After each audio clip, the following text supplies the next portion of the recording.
sebagai jemaat terbaru di Jakarta Conference. Tentu ini suatu kebanggaan tersendiri bagi saya. Ya, sahabat pertama saudara setelah diorganisir.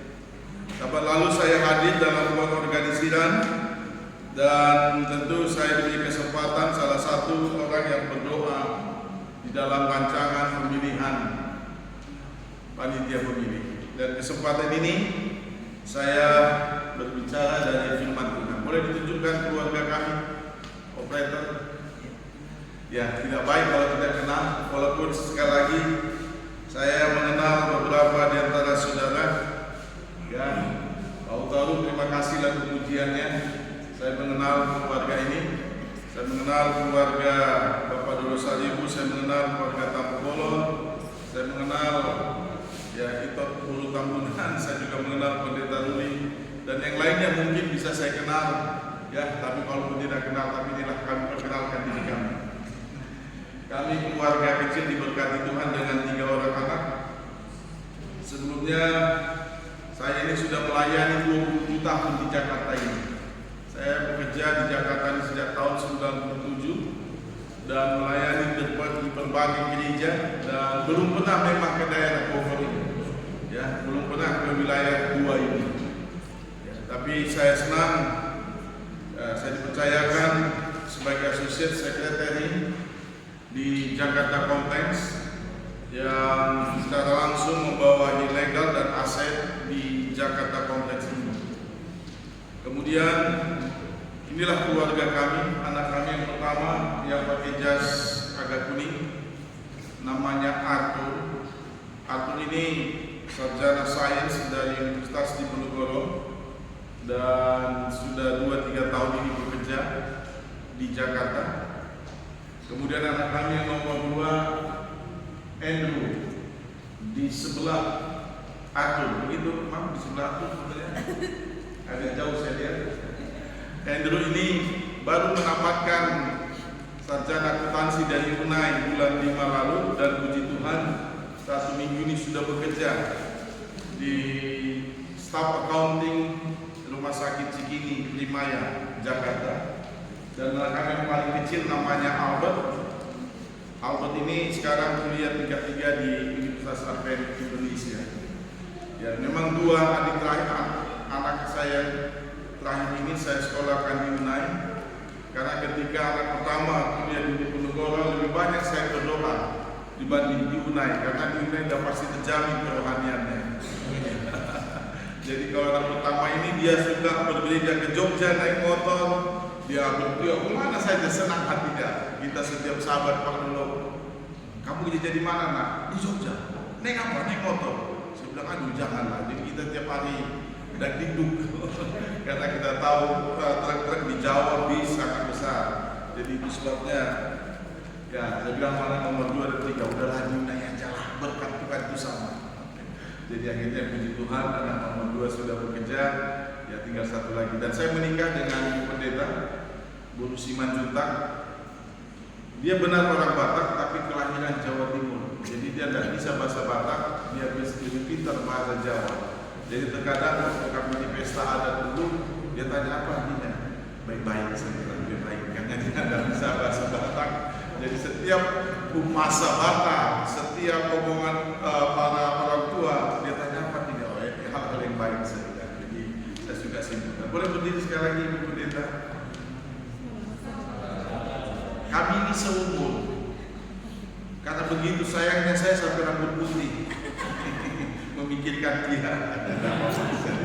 Ya, jadi Ibu Pendeta ini ya seumur saya sudah tua ya. Kami 54 tahun bukan sebenarnya.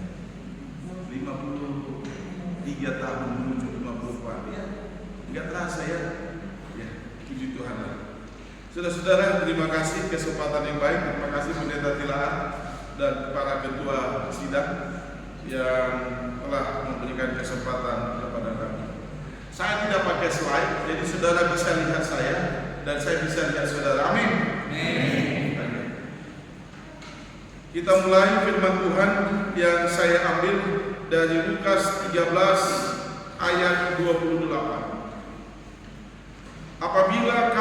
akan melihat Abraham dan Ishak dan Yakub dan semua nabi di dalam kerajaan Allah. Bagi saya sangat terinspirasi dengan firman ini karena ada sosok manusia yang Yesus nubuatkan dia ada di sorga. Abraham, Ishak dan Yakub dan semua nabi ada di dalam kerajaan Allah. Saya terinspirasi, saya berpikir kalau saja Abraham, Ishak dan Yakub ada di dalam kerajaan Allah, maka ini menjadi satu kepastian bagi saya, satu kepastian bagi kita semua. Kita juga bisa berada di dalam kerajaan Allah. Amin. Itu sebabnya dari ayat ini saya tidak bisa banyak bercerita tentang Abraham. Saya tidak bisa banyak bercerita tentang Yakub. Tapi saya tertarik siapa itu Ishak. Alkitab tidak banyak mencatat tentang Ishak. Alkitab banyak menceritakan Ishak hanya ketika bersama dengan ayahnya Abraham. Tapi hanya satu pasal di Alkitab yang menceritakan bagaimana gaya hidup Ishak tanpa bapaknya Abraham.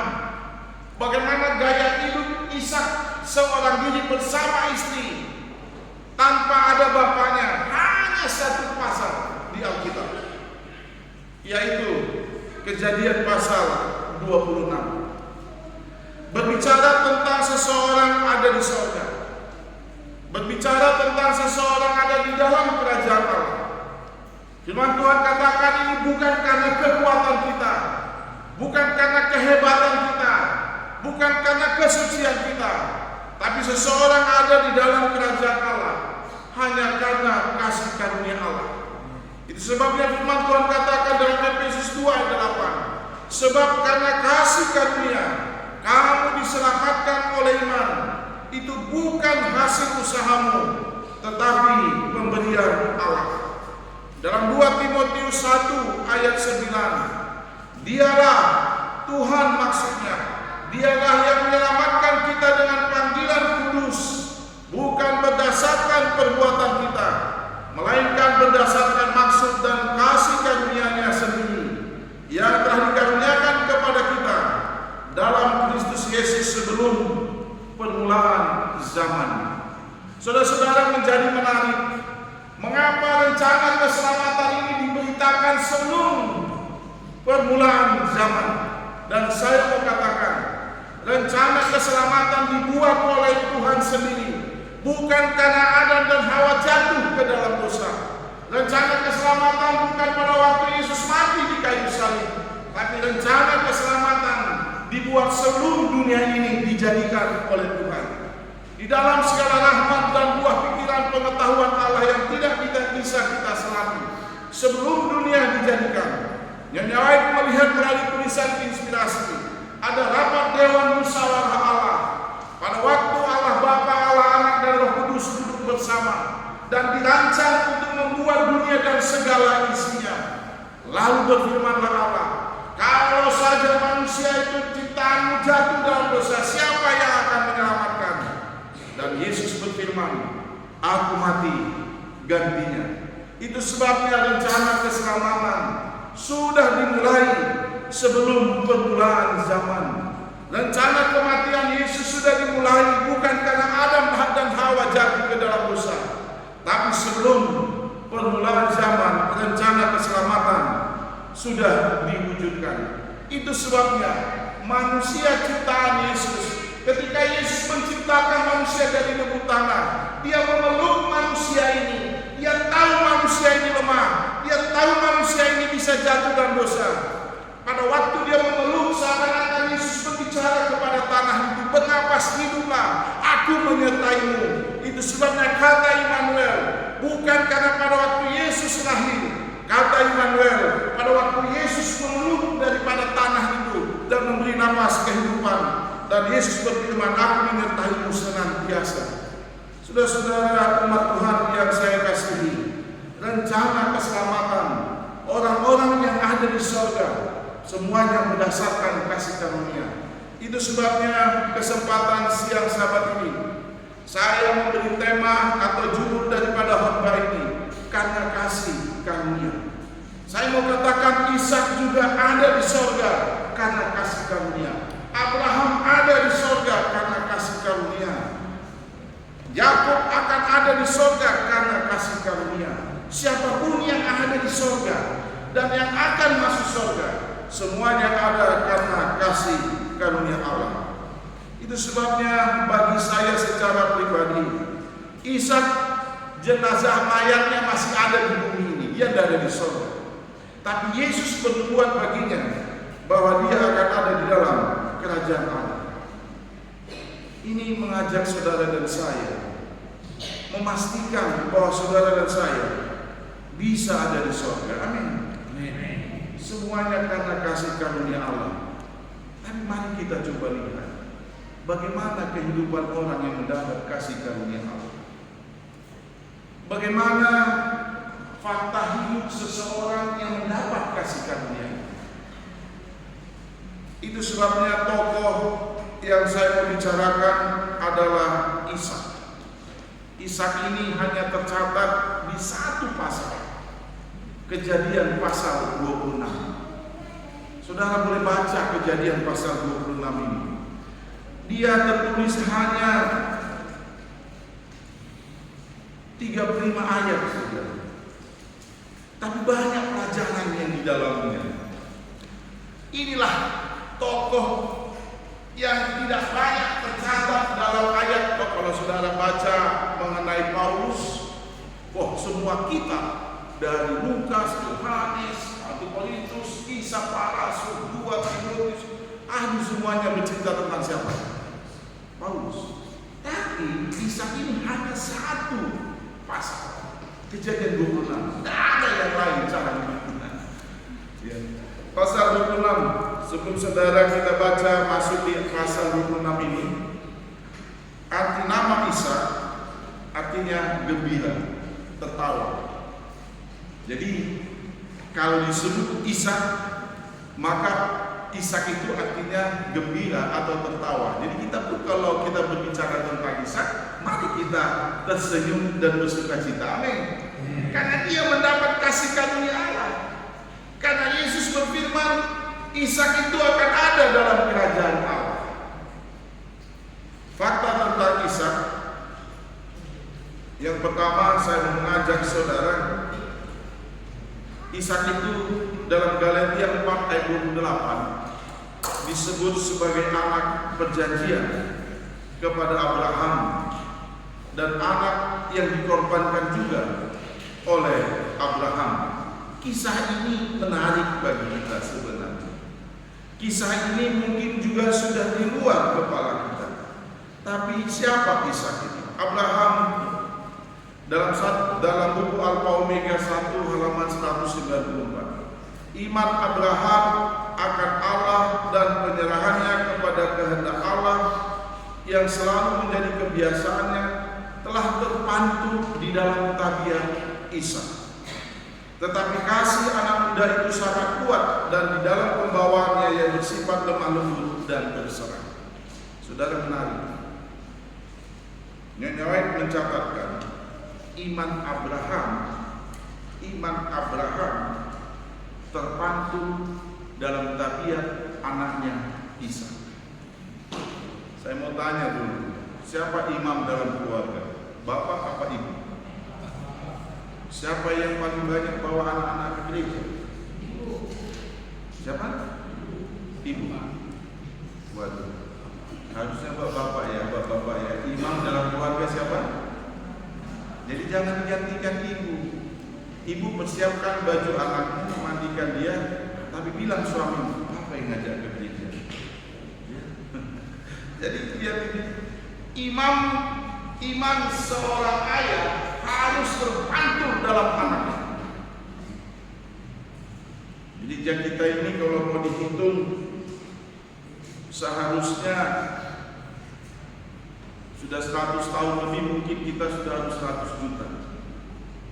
Tapi dapat GC yang baru-baru ini kita hanya berapa saudara? 21-22 juta, sangat sedikit. Lalu ditanya, kemana? Ternyata generasi kedua dan ketiga dari gereja ini banyak yang berdoa. Itu sebabnya menjadi penting, menjadi perenungan bagi saya. Apakah iman saya terpandu kepada anak-anak saya? Alkitab mencatat iman Abraham terpantul di dalam tabiat Ishak. Itu sebabnya fakta tentang hidup Ishak dalam Ibrani, dalam Alfa Omega 169, Ishak adalah anak yang suka beribadah. Ishak sudah sering pergi dengan bapaknya untuk berbakti di beberapa dari antara mesbah yang menjadi tanda pengembarangan bapaknya. Ishak suka beribadah. Kalau bapaknya ke gereja, anaknya ini Ishak suka mengikut. Tanpa diajak dia suka, karena dia memantulkan tabiat bapaknya. Jadi satu perenungan bagi saya dan saudara, mari kita rajin-rajin beribadah. Dalam Ibrani 10:25, jangan pernah meninggalkan apa? Waktu-waktu beribadah. Renungan pagi, ajak anak-anak. Memang renungan pagi, renungan malam ini menjadi pergumulan. Jangankan bagi saudara, bagi kami juga, tapi harus lakukan. Kami masuk kantor jam 7. Kami rumah di Bekasi. Kami harus berangkat jam 6:15 ideal. Ibu pendeta masuk kerja jam 8. Anak pertama masuk kerja jam 8. Anak kedua kerja jam 8. Terkadang mereka masih santai, tapi saya harus berangkat. Saya katakan, tapi 5:30 wajib renungan pagi. Sudah sangat penting. Renungan pagi sangat penting. Kenapa? Di sanalah saya mendoakan nama anak-anak saya ini. Saya bisa berdoa ke jemaat, saya bisa berdoa pada waktu kerja. Tapi kapan saya mendoakan anak saya? Hanya pada waktu renungan pagi dan renungan malam. Hanya pada waktu saya bangun tidur bersama ibu pendeta, disitulah kami doakan anak-anak. Kita tidak tahu, saudara-saudara, banyak tantangan anak-anak. Rupanya punya anak ini cukup menarik. Waktu kecil kita jaga sekolahnya, besar kita jaga sekolahnya, sudah bekerja, mau cari jodoh pun kita harus jaga.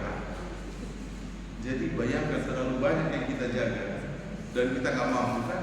Terpaksa kita berdoa, ya, bukan terpaksa, harus berdoa. Kemudian fakta tentang Ishak dalam Alfa Omega halaman 170. Tetapi Ishak dilatih sejak kecilnya untuk selalu siap menurut. Jadi fakta pertama, Ishak yang ada dalam kerajaan Allah itu karena kasih karunia Allah.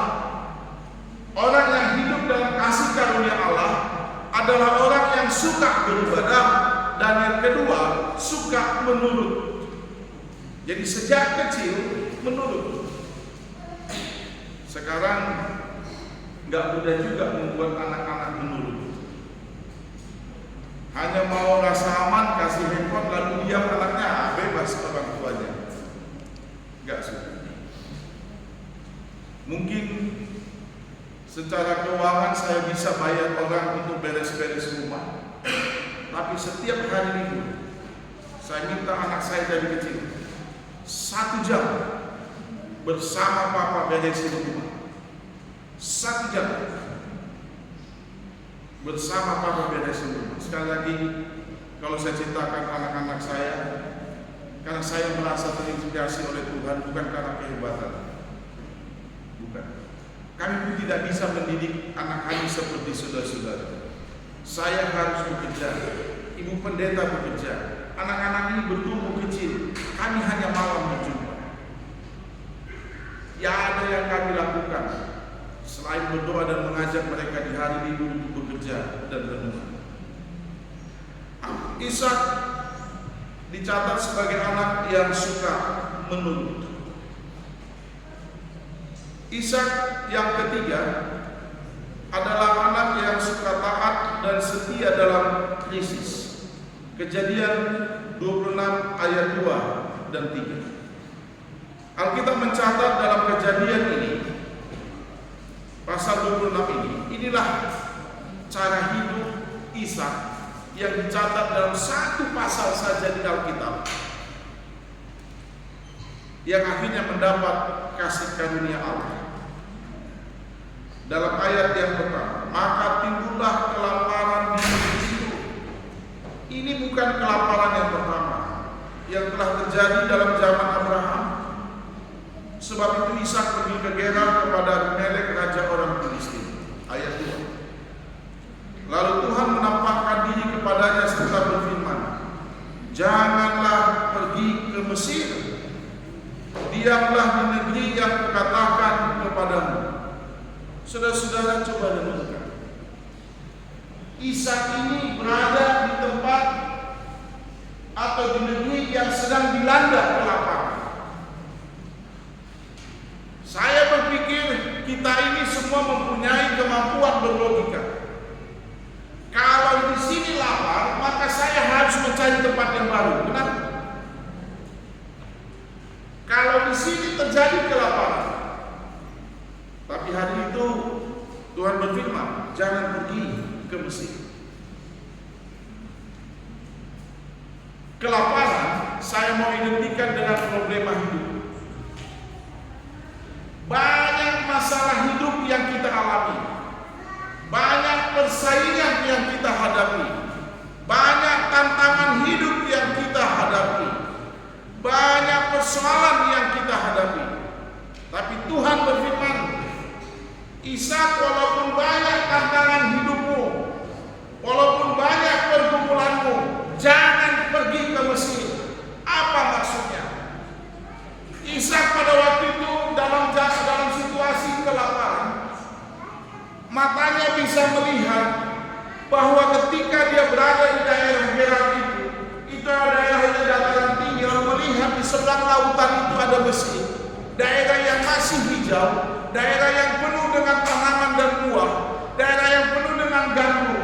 Tidak ada kelaparan di Mesir, tidak pernah dicatat kelaparan di sana, karena di sana banyak sekali sungai dan tanaman-tanaman yang menghasilkan. Ishak harusnya pergi ke sana, tapi Tuhan katakan, jangan Ishak, jangan pergi ke Mesir. Mengapa? Ada rencana khusus dari Tuhan kepada Ishak yang berbeda dengan rencana Tuhan kepada Abraham. Kenapa? Abraham pernah pergi ke Mesir. Dia menghadapi situasi tidak mampu, lalu dia pergi ke Mesir. Dan di Mesirlah Abraham berdusta. Benar? Dia bilang istrinya sebagai apa? Saudara. Jangan pergi ke Mesir, kata firman Tuhan. Ishak jangan pergi ke Mesir. Apa artinya? Mesir acap kali diartikan sebagai satu cara atau solusi cara-cara dunia.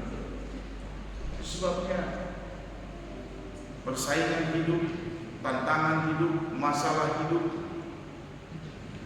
Jangan cari cara-cara dunia, tapi carilah Tuhan.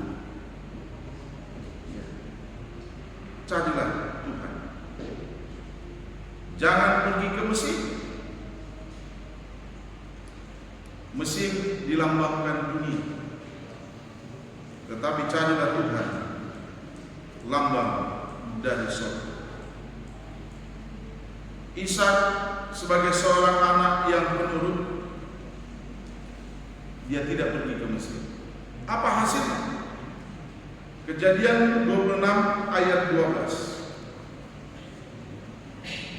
Maka menaburlah Ishak di tanah itu, di tanah yang kekeringan itu. Dan dalam tahun itu juga ia mendapat hasil 100 kali lipat sebab ia diberkati Tuhan. Ini menjadi satu pelajaran yang berharga. Walaupun banyak tantangan, banyak persoalan, menaburlah di tempat itu. Karena Ishak memahami, walaupun kelaparan terjadi dalam perjalanan hidupnya, ketika dia mengandalkan Tuhan, dia menghasilkan 100 kali lipat. Fakta yang keempat tentang Ishak, dia juga adalah seorang yang takut, pernah takut dan pernah berdusta. Dalam Kejadian 26 ayat 6 dan 7, Ribka istrinya disebutnya saudara. Hal ini pernah terjadi kepada Abraham ketika di Mesir, di mana peristiwanya sama. Apa artinya? Anak bisa mengikuti jejak bapaknya.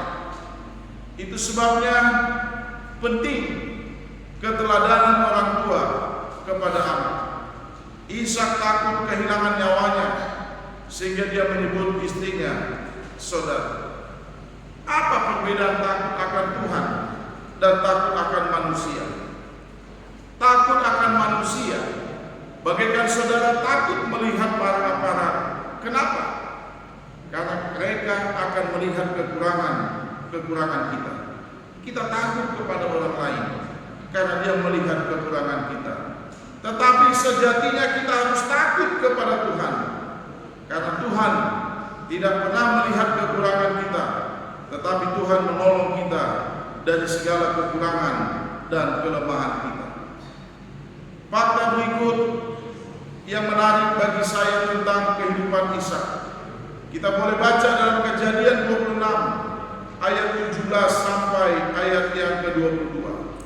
Jadi pergilah Ishak dari situ dan berkemahlah dia di lembah Gerar, dan dia menetap di situ.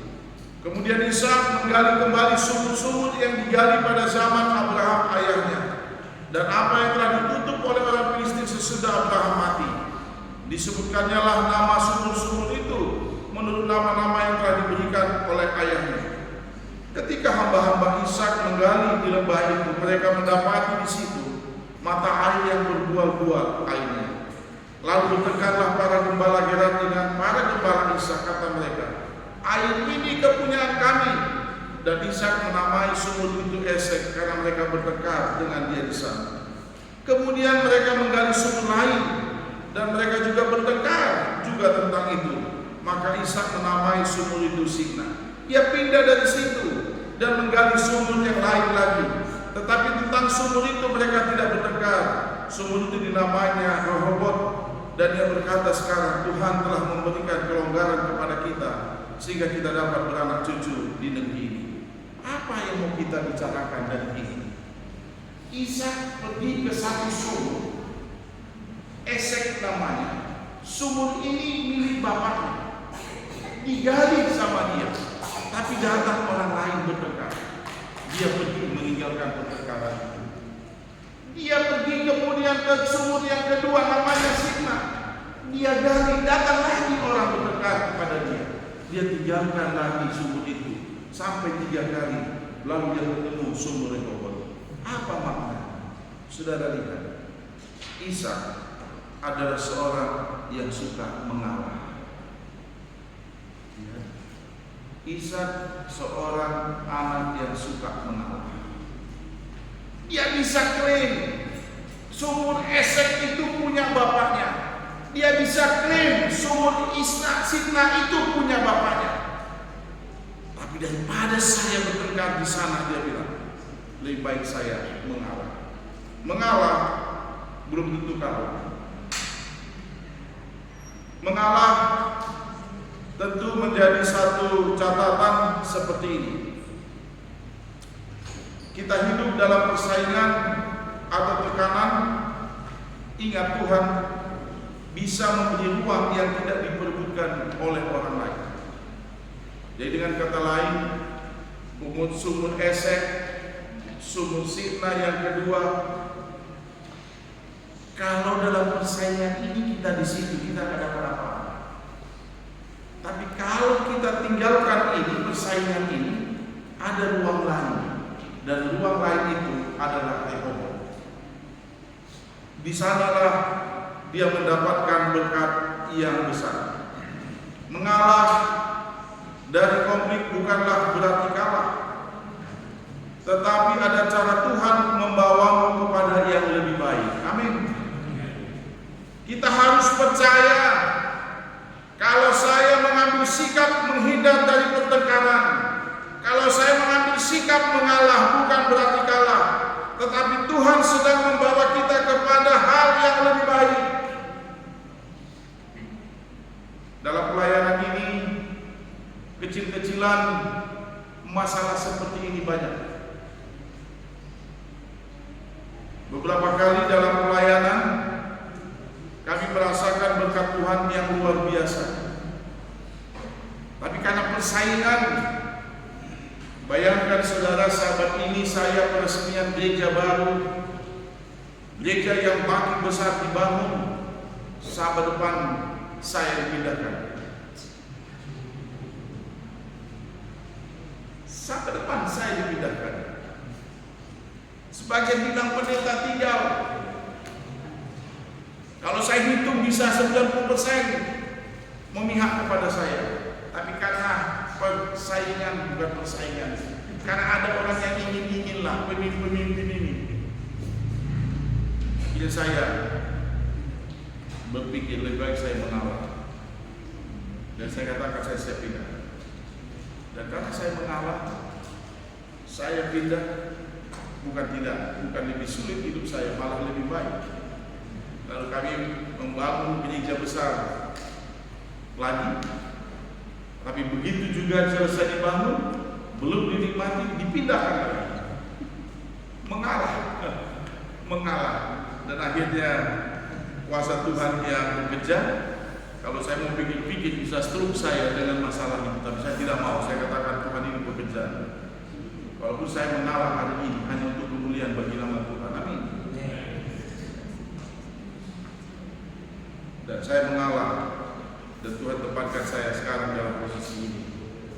Bukan saya tidak bisa marah, bukan saya tidak bisa berargumen, tapi mengalah rupanya menjadi penting. Mengalah juga berpikiran teruskan. Mungkin tinggal satu langkah lagi. Bisa jadi pergumulan yang kita hadapi ini tidak selalunya membawa kepada kemenangan. Saya mau tanya dulu saudara-saudara, ada berapa jawaban doa? Apa itu? Ya? Tidak? Dari mana saudara tahu kata tunggu? Tuhan bilang tunggu dulu jawabannya. Dari mana kita tahu? Iya. Dari mana tahu kita tidak? Apakah kalau saya punya mobil lalu doa saya dijawab oleh Tuhan?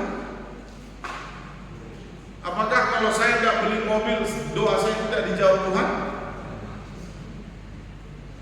Kita mau belajar. Ada berapa jawaban doa? Nanti. Ada satu peristiwa begini. Ada namanya Bruce Nolan. Bruce Nolan ini adalah kisah ini sinopsis dari film namanya Bruce Almighty. Jadi film ini menceritakan begini. Sinopsisnya menarik saudara. Ada seorang reporter namanya Bruce. Bruce ini komplain kepada Tuhan dalam sinopsis dalam film itu. Dia komplain, dia bilang, Tuhan, saya sudah bergereja dengan baik, saya bawa persembahan saya setia berdoa, saya mau jadi manajer. Tapi dia lihat temannya yang biasa-biasa diangkat manajer, dia enggak. Tuhan, saya suka kepada perempuan itu, dia cantik, dia mau jadi istri saya. Ditolak. Sehingga dia berpikir, Tuhan, pernah berada di posisi saya kecewa. Akhirnya saudara, dalam sinopsis film itu, Bruce Nolan ini akhirnya bertemu dengan Tuhan. Lalu dia bilang begini, Bruce, sekarang kau yang jadi Tuhan. Kau komplain dulu ya, kita begitu ya. Kau sekarang jadi Tuhan. Jadi Tuhan lain di sini. Saudara tahu pada waktu dia jadi Tuhan, dia bilang, saya mau jadi direktur. Jadi saudara, dia Tuhan sudah memiliki Almighty, kuasa ilahi dalam ini. Saya mau mobil besar, jadi. Saya mau rumah besar, jadi. Saya mau punya istri cantik, jadi semua saudara. Tapi sebagai seorang yang punya kuasa ilahi, dia juga harus jawab doa-doa orang lain. Satu hari doa itu 1000 masih bisa dia jawab. Hari kedua 5000, mulai dia agak beban menjawab. Lalu jutaan doa, sekarang dia susah menjawabnya. Akhirnya dia buat gini di sistem di komputernya. Setiap doa yang masuk dia jawab yes, diklik. Jadi mau jutaan masuk doa, semuanya jawabannya apa? Yes. Saudara tahu pada waktu semua jawaban yes, film itu diakhiri dengan hancurnya salah satu kota di Amerika. Kenapa? Para penjudi berdoa untuk menang, benar? Nolan sudah jawab yes, jadi menanglah semua. Orang yang jahat berdoa yes lah semua. Akhirnya film itu diakhiri dengan hancurnya satu kota, karena semuanya baik orang baik, baik orang jahat, semuanya berdoa dan menang. Jawabannya semua apa? Yes. Jadi rupanya kalaupun doa kita belum yes, bagus atau tidak? ya itulah. Jadi berapa jawaban doa? Satu kali ada satu keluarga berdoa. Dia berdoa, Tuhan, anakku ini laki-laki. Doa saya Tuhan, kalau boleh anak saya ini kalau sudah besar jadi pendeta. Bagus gak doanya? Bagus gak doa? Bapak masih mau berdoa anaknya jadi pendeta? Masih mau? Atau sudah ada anak jadi pendeta? Saya berdoa anak saya jadi pendeta, enggak ada yang jadi pendeta. Ya. Tuhan, kalau boleh anak ini besar jadi pendeta. Bagus doanya. Anak ini besar. Dan akhirnya mengambil jurusan accounting, bisnis. Doanya dijawab atau tidak? Kan berdoa mau jadi apa? Anaknya bertumbuh, ambil jurusan bisnis. Doanya dijawab atau tidak? Hah? Jawabannya apa? Tidak. Kan berdoa jadi pendeta, anaknya nggak jadi pendeta, bisnis. Jawabannya apa? Tidak. Tapi kata orang anaknya bisnismen berhati pendeta. Jawaban doanya apa? Ya tidak begitu. Jawaban doa adalah Tuhan tahu yang terbaik bagi kita. Amin. Jadi kita harus percaya kepada Tuhan. Kalau saya mengalah, mungkin satu lagi di depan saya ada langkah yang terbaik. Kalau saya mengalah, bisa jadi di luar itu saya pun memiliki ruang yang terbaik. Kalau saya mengalah, maka Tuhan sedang membawa saya kepada yang lebih baik. Itu sebabnya saudara-saudara yang dikasihi oleh Tuhan, Ishak sebagai seorang anak, sebagai seorang yang dinubuatkan oleh Yesus, bahwa Ishak akan ada di dalam kerajaan Allah. Kenapa? Karena Ishak adalah anak yang suka beribadah. Karena kasih karunia Allah, Ishak suka beribadah. Karena kasih karunia Allah, Ishak suka menurut. Karena kasih karunia Allah, Ishak suka taat. Walaupun dalam masa krisis, jangan pergi ke Mesir. Ishak adalah seorang yang mendapat kasih karunia Allah, tapi dia juga lemah, dia berdosa, tetapi dia suka bertobat.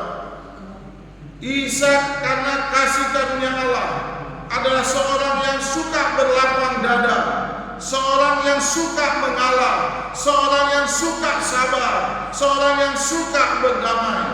Dan akhirnya Alkitab mencatat dalam Kejadian 26 ayat 26 dan 31, ayat responsoria yang kita sudah baca tadi. Tanpa sadar datanglah Abimelek dan Gerar mendapatkannya bersama-sama dengan Ahuzat sahabatnya dan Pikol kepala pasukan. Tetapi kata Ishak kepada mereka, "Mengapa kamu datang mendapatkan aku? Bukankah kamu membenci kepadaku dan telah menyuruh aku keluar dari tanahmu?" Jawab mereka yang mengajak Ishak berdekat tadi datang kembali kepada Ishak dan berkata kepada Ishak.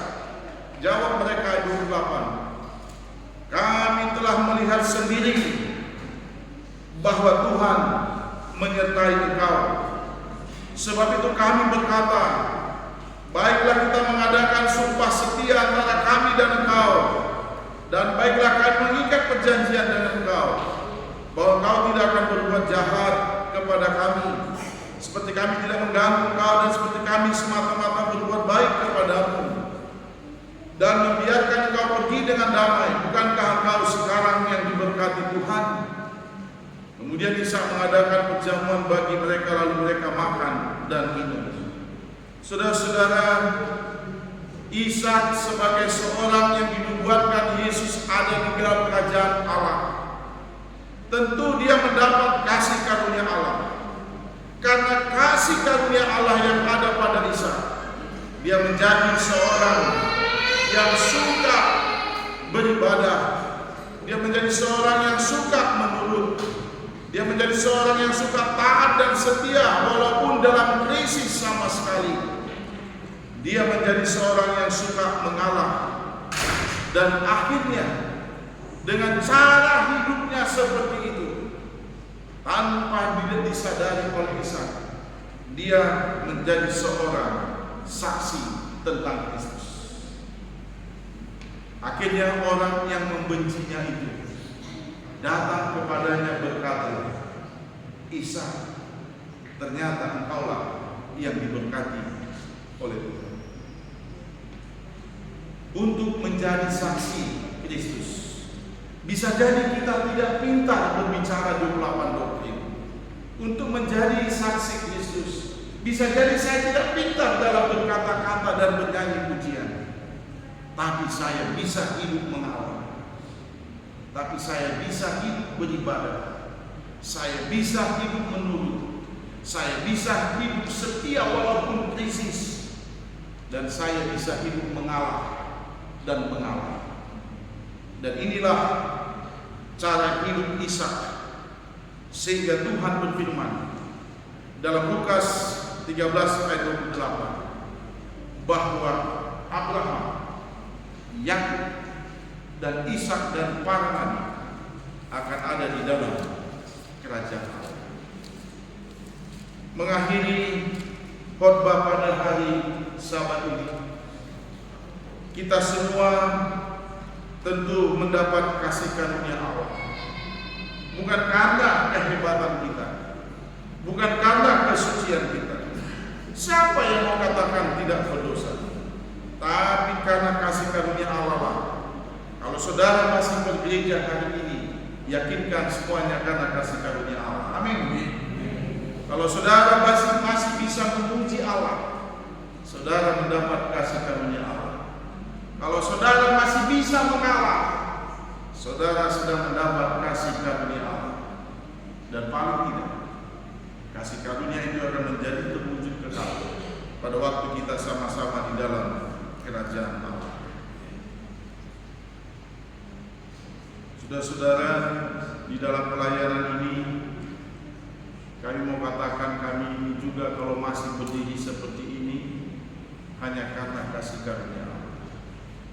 Banyak tantangan, banyak hambatan, banyak cercaan, banyak hinaan yang kami alami.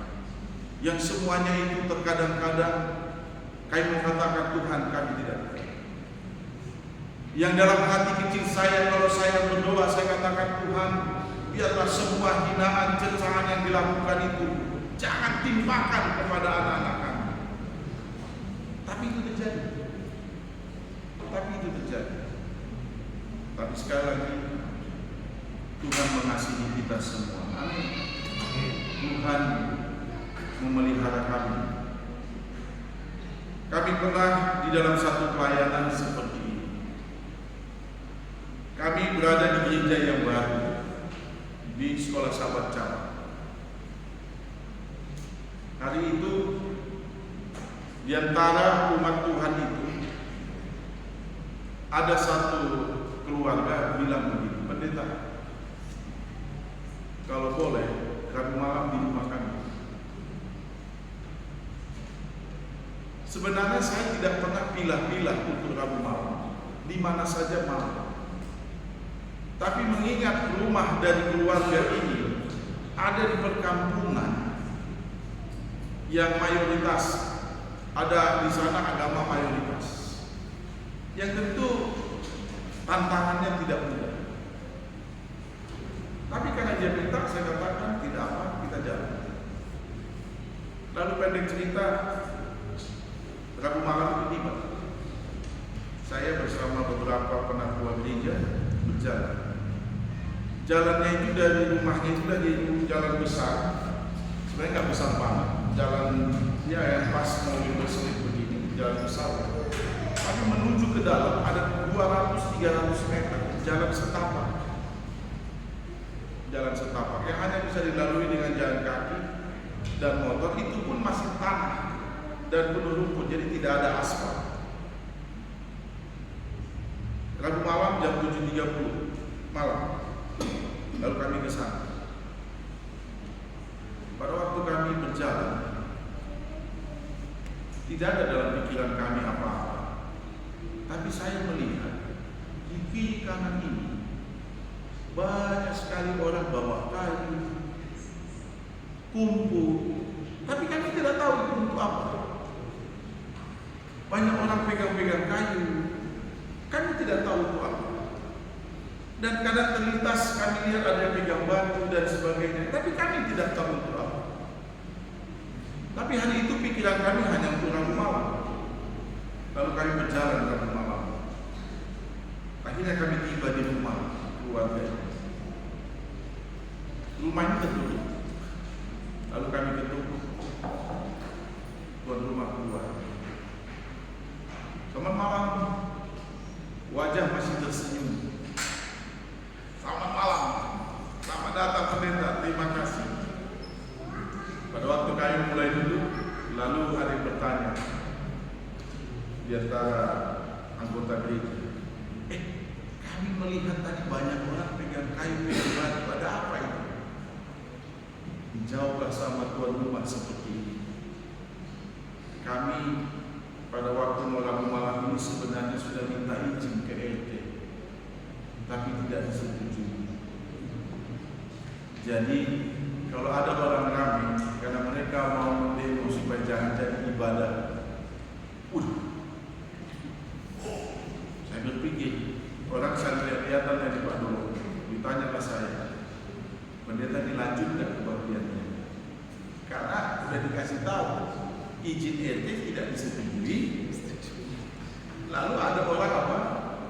Rame-rame bawa kayu. Yang tadinya suasana senyum, semua jadi pucat pasti. Lalu kita mulai tanya. Saya waktu itu masih muda, belum nikah lagi.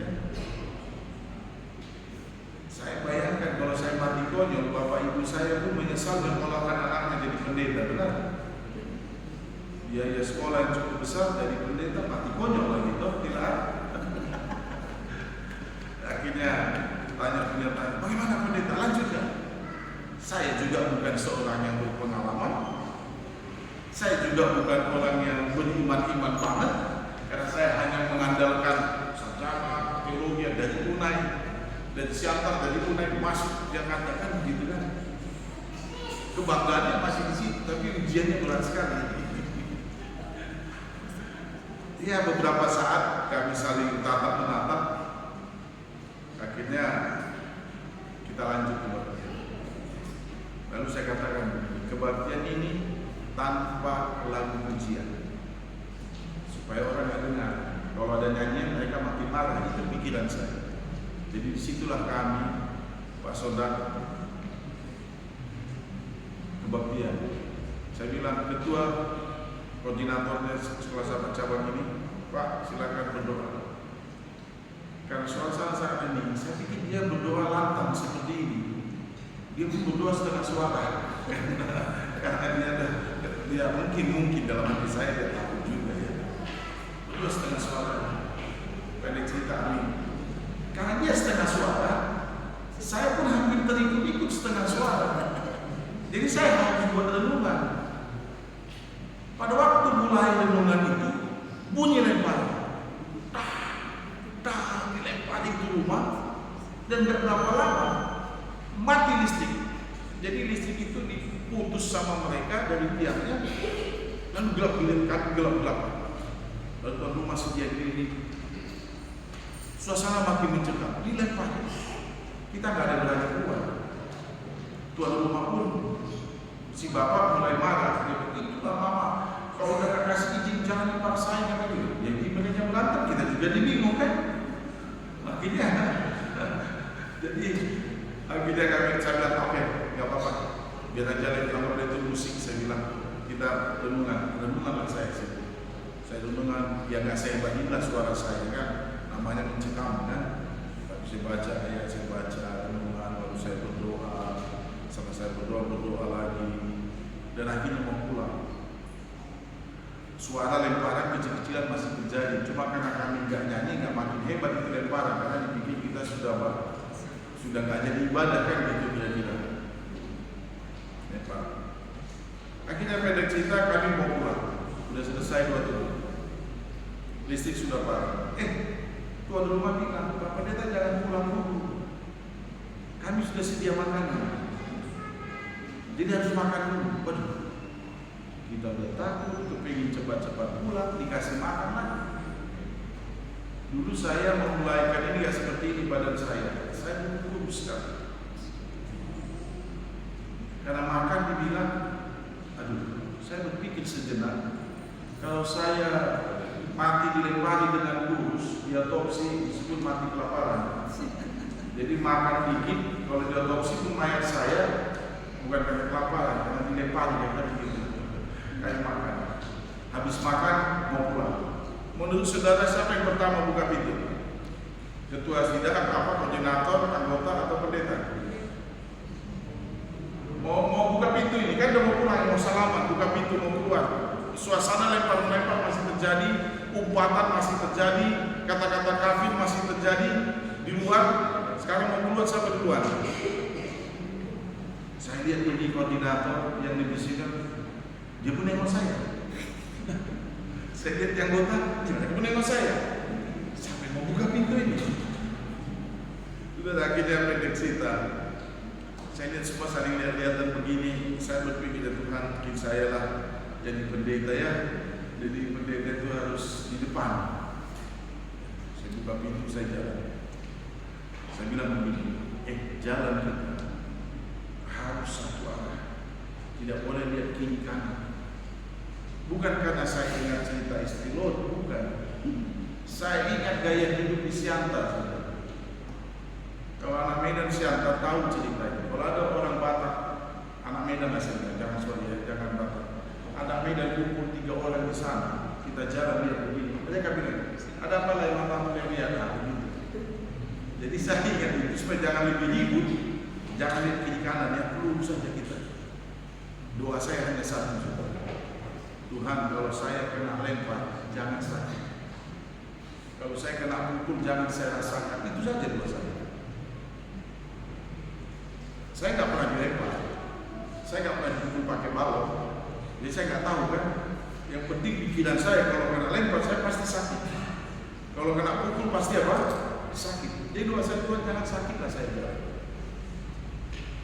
Kita kami jalan, suara umpatan muncul, kegaduhan muncul, tapi entah kenapa saya nggak rasakan saya dipukul, nggak rasakan saya dilempar. Pendek cerita, kami sampai di rumah masing-masing.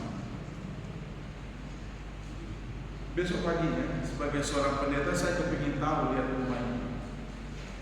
Rumah itu masih utuh, orangnya masih ada, karena nggak ada telepon waktu itu tahun 97 kalau nggak salah. Ya, 97-98. Jadi bayangkan, tidak ada alat komunikasi untuk telepon. Jadi kita nggak tahu. Pendek cerita, paginya saya pergi kepingin dia. Lalu saya jalan kaki ke sana. Jam 5:30 saya jalan masih gelap. Saya lihat dari jauh rumah itu utuh. Sekarang orangnya, saya tiba depan pintu, saya ketemu. Keluar ibunya. Siapa? Saya pendeta. Oh, saya lihat bagaimana ibu, bapak, anak-anak sehat semua pendeta. Apa yang terjadi? Pada waktu saya tanya apa yang terjadi, dia bilang, pendeta, pada waktu pendeta bersama jemaat keluar dari rumah ini, tidak lama terjadi hujan yang sangat besar, sehingga orang yang marah-marah itu pulang. Saya bilang, saya tidak dengar hujan, kami tidak basah. Tapi dia bilang, terjadi hujan yang sangat besar. Itulah yang melindungi kami. Kami tidak rasakan becek, kami tidak rasakan hujan, dan tidak ada kami yang berhujan. Akhirnya saya bertelur pagi itu di rumah itu, saya katakan, Bapak Ibu, hujan itu Tuhan yang kirim untuk melindungi kita. Saudara-saudara, kalau saja keluarga ini melawan terhadap lemparan itu, mungkin suasananya berbeda. Tapi keluarga ini lebih baik mengalah dan berdoa di rumah daripada melawan umpatan itu.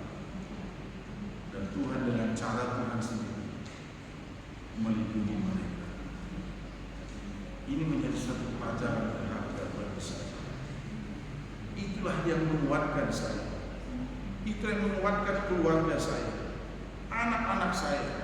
Saya katakan, jangan takut, Tuhan beserta kita. Immanuel, jemaat Immanuel Bogor, arti Immanuel, Tuhan beserta kita. Jadilah gereja yang mendapat kasih karunia Allah, dan sebagai gereja yang mendapat kasih karunia Allah sama seperti Isa, jadilah gereja yang senantiasa beribadah kepada Tuhan. Jadilah karena kasih karunia Allah suka menurut atas perintah Tuhan. Jadilah gereja yang taat dan setia walaupun krisis menghadap. Dan jadilah gereja yang berlapang dada, mengalah, sabar dan rendah hati dan suka berdamai. Dan jadilah gereja yang suka bersaksi, karena Tuhan beserta dengan saudara, karena Tuhan beserta dengan kita. Jemaat Immanuel Bogor adalah